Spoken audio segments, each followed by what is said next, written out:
E-Science class, Fatima Convent High School, Standard 9, Chapter 14, Natural Resources. Myself, Deepak. We're going to start new chapter, Natural Resources. We know that anything which is useful to us and can generate any benefit to us is called as a resource. And these type of substances which are obtained from nature are called as natural resources. Our planet Earth is the only one on which life as we know it exists. Life on Earth is dependent on many factors. Most life forms we know need an ambient temperature. Ambient temperature is an optimum temperature where the life can exist. Water and food. The resources available on the earth and the energy from the sun are necessary to meet the basic requirement of all life forms on earth. What are these resources on the earth? These are the land, the water and the air. So the three main natural resources around us are the land, the water and the air. The outer crust of the earth is called as the lithosphere and the water covers 75% of earth's surface. It is also found underground. These comprises the hydrosphere. The air that covers the whole of the earth like a blanket is called atmosphere. These are the three realms of the earth. The fourth one is the living things are found where these three exist.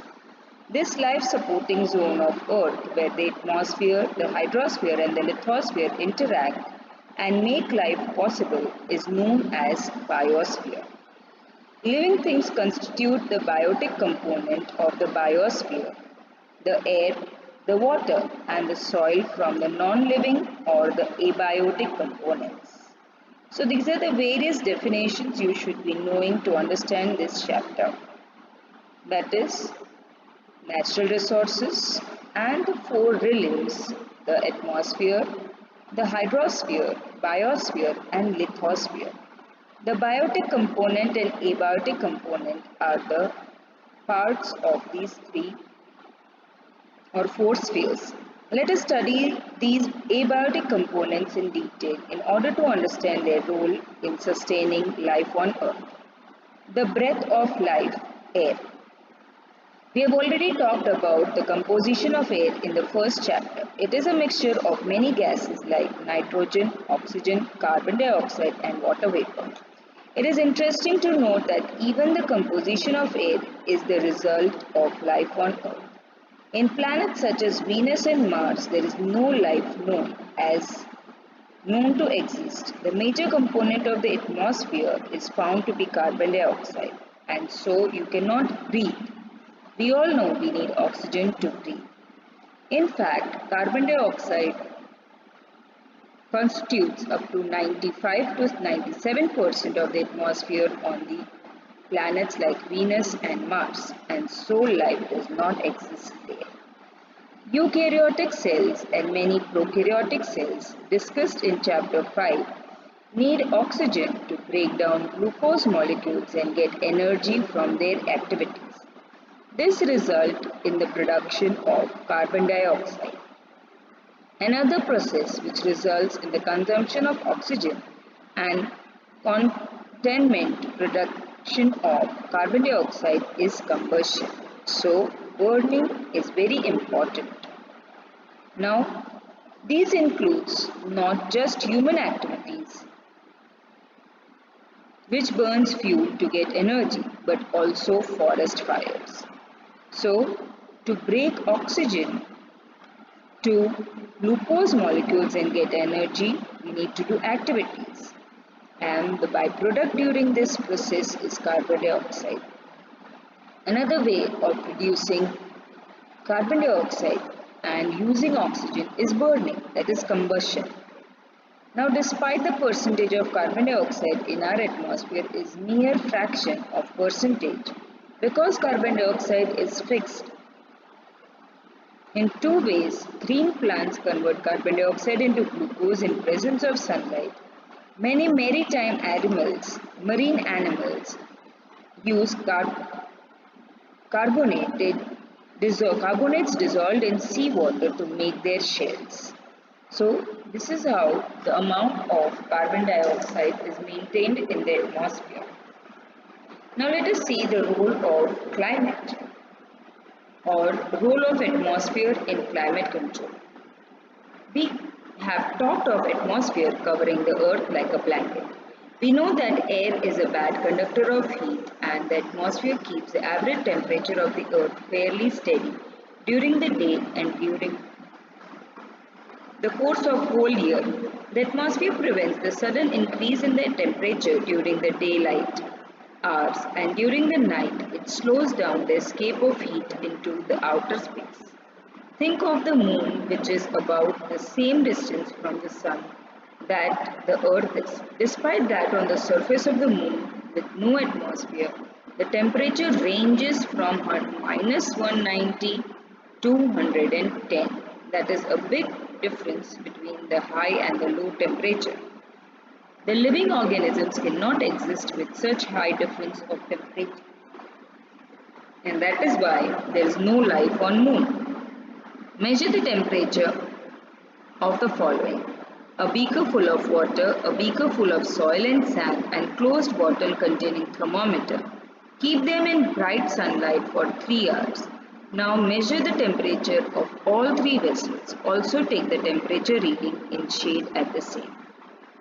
Now if you read the activity, then is the temperature reading more in activity 1 and 2? Based on the above findings, which would become hot faster, the land or the sea? Obvious, the land will become hot faster. Is the thermometer reading of the temperature of air in shade the same as the temperature of the sand or water?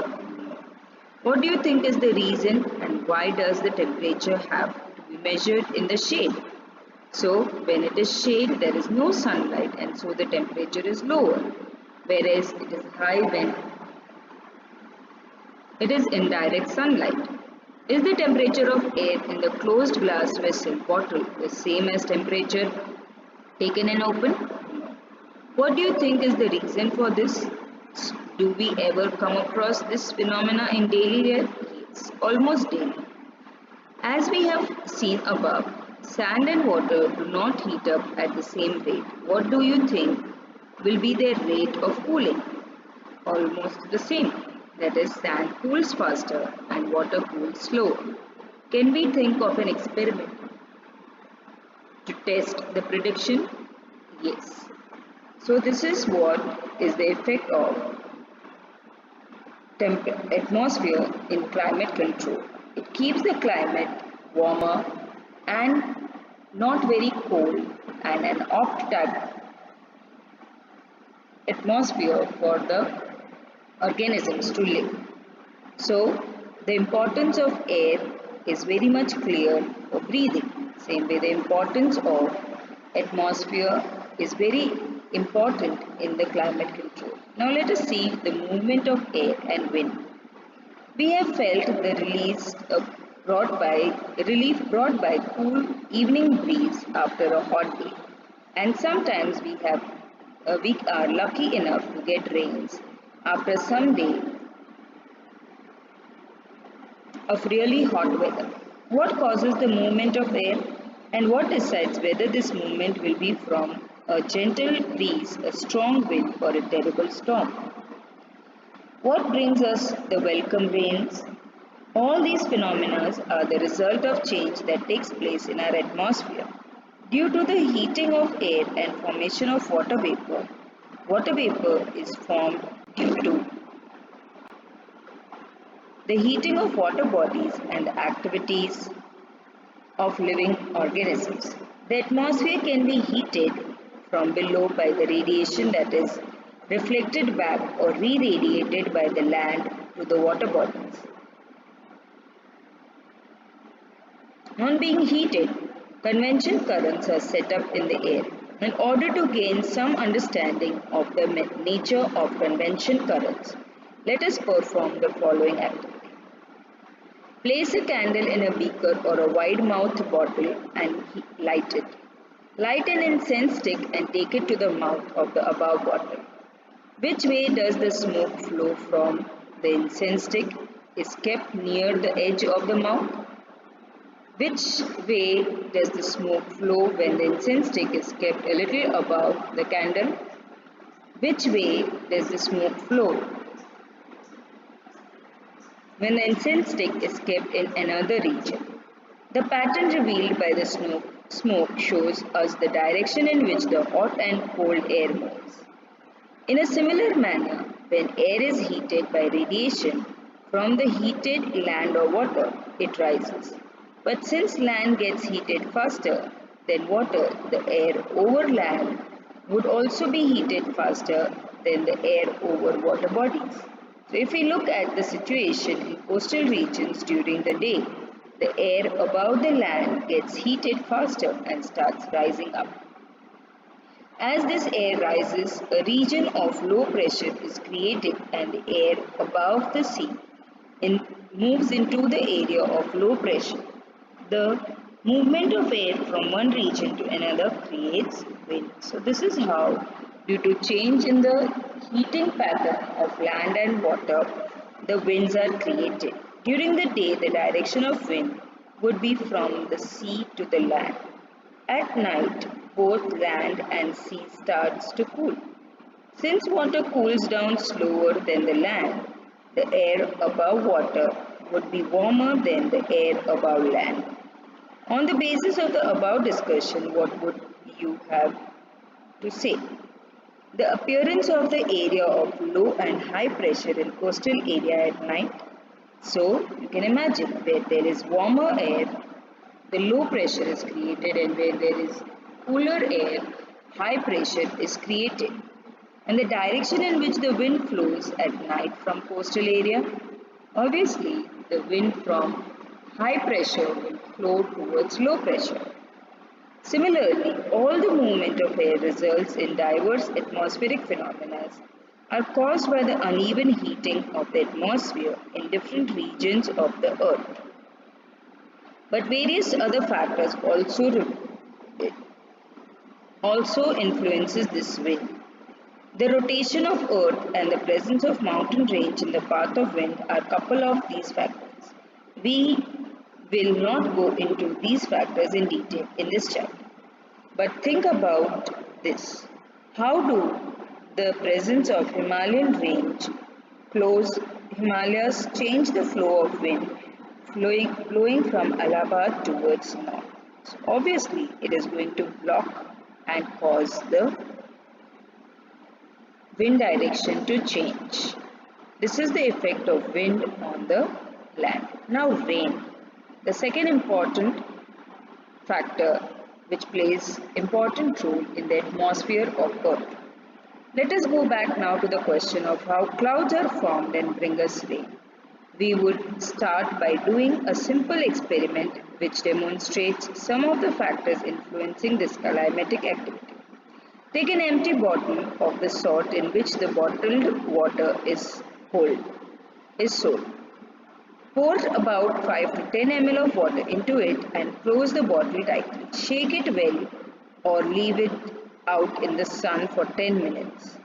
This causes the air in the bottle to saturate with water vapor.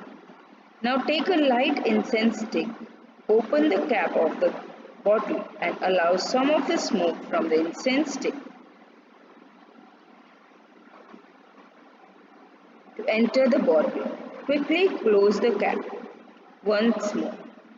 Make sure that the cap is tightly fitted tightly. Press the bottle hard between your hands and crush it as much as possible. Wait for a few seconds and release the bottle. Again, press the bottle hard as you can. When did you observe that the air inside seemed to become foggy? So, when the temperature of air increased. When does this fog disappear? When is the pressure inside the bottle higher? Is the fog observed when the pressure in the bottle is high or when it is low? What is the need for the smoke particles inside the bottles for this experiment? What might happen if you do the experiment without the smoke from the incense stick? Now try it and check if the predictions was correct. What might have happened in the above experiment in the absence of smoke particles? So you can easily see that the precipitation occurred, and because of that the clouds were formed. When the above experiment replicates a very small scale what happens when air which is very high content of water vapor goes through the region of high pressure to a region of low pressure or vice versa. When water bodies are heated during day, a large amount of water evaporates and goes into the air. Some amount of water evaporates also gets into atmosphere because of various biological activities. This air also gets heated. The hot air rises up carrying the water vapor with it. As the air rises, it expands and cools. This cooling causes the water vapor in the air to condense in the form of tiny droplets. This condensation of water is facilitated if some particles could act as the molecules, act as the nucleus for these drops to form around. Normally, dust and some suspended particles in the air performs this function. So you can see how the cloud is formed.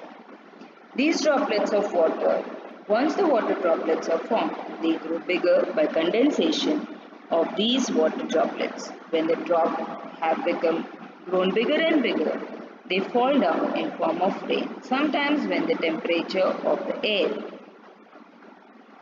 is low enough, precipitation may occur in the form of snow, sleet and hails.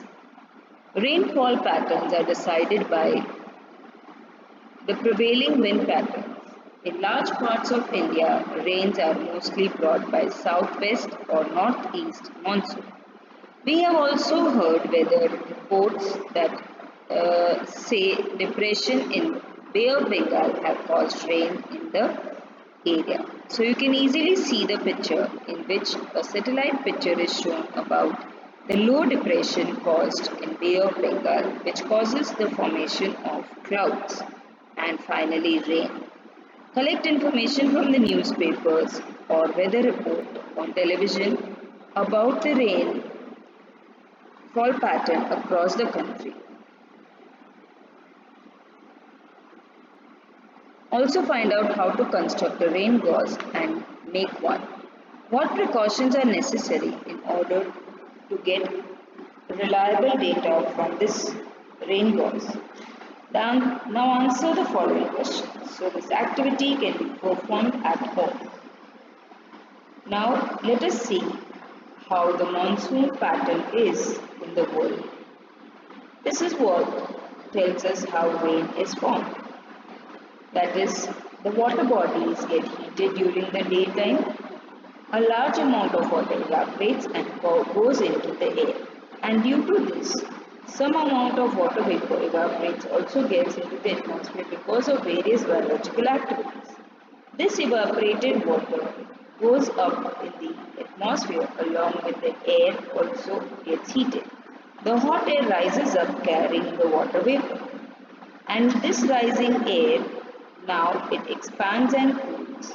This cooling causes the water vapor in the air to condense in the form of tiny droplets.